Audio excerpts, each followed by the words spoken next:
ಈಗ ಒಂದು ಪ್ರಶ್ನೆ ಇದೆ, ಇದನ್ನ ಹೇಗೆ ಬಿಡಿಸ್ಬೇಕು?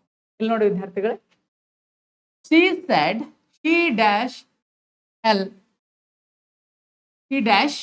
help me ಅಂತ ಇದೆ. ಹೌದಾ? ಇಲ್ಲಿ ನೋಡ್ರಿ, ಹಾಗಾದ್ರೆ ಒಂದು ಆಪ್ಷನ್ ಇದೆ. ಇಲ್ಲಿ ಯಾವ್ದಿದೆ ರೀ ಆಪ್ಷನ್? ನಮಗೆ ಒಂದು ವಿಲ್ ಅಂತ ಇದೆ, ಇನ್ನೊಂದು ವುಡ್ ಅಂತ ಇದೆ. ವಿದ್ಯಾರ್ಥಿಗಳೇ, ಒಂದು ಅರ್ಥ ಮಾಡ್ಕೋಬೇಕು ಒಂದು ಸೆಂಟೆನ್ಸ್ ಅನ್ನ ನೋಡಿದಾಗ ನೀವು, ಯಾವ್ದ್ರಿಪ್ಪ ಅಂದ್ರೆ ಇಲ್ಲಿ ನೋಡಿಗೆ ಸಿ ಸೆಡ್ ಅಂತ ಇದೆ ಆಲ್ರೆಡಿ. ಹಾಗಾದ್ರೆ ಇದು ಫಾಸ್ಟ್ ಟೆನ್ಸ್ ಅಲ್ಲಿ ಇದೆ ಸೆಂಟೆನ್ಸ್. ಹಾಗಿದ್ರೆ ಇದು ಫಾಸ್ಟ್ ಟೆನ್ಸ್ ಅಲ್ಲಿ ಇದೆ.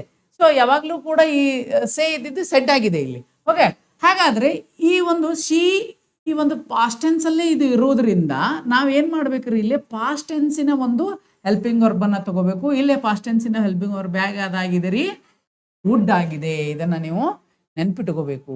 ಓಕೆ, ಒಂದು ನೋಡ್ರಿ, ಸೆಂಟೆನ್ಸ್ ಅನ್ನ ನೀವು ಅರ್ಥ ಮಾಡ್ಕೋಬೇಕ್ರಿ. ಮತ್ತೆ ಗೊತ್ತಾಯ್ತಾ? ಅದು ಅರ್ಥ ಆದಾಗ ಮಾತ್ರ ನಮಗೇನಾಗ್ತದ, ಇದು ಏನಂತ ಹೇಳಿ ತಿಳಿತದ. ಹಾಗಾಗಿ ಇದು ಪಾಸ್ಟ್ ಟೆನ್ಸ್ ಅಲ್ಲಿ ಇರುವುದರಿಂದ ನಮಗೆ ವುಡ್ ಆಗಿರ್ತದೆ. Okay, S.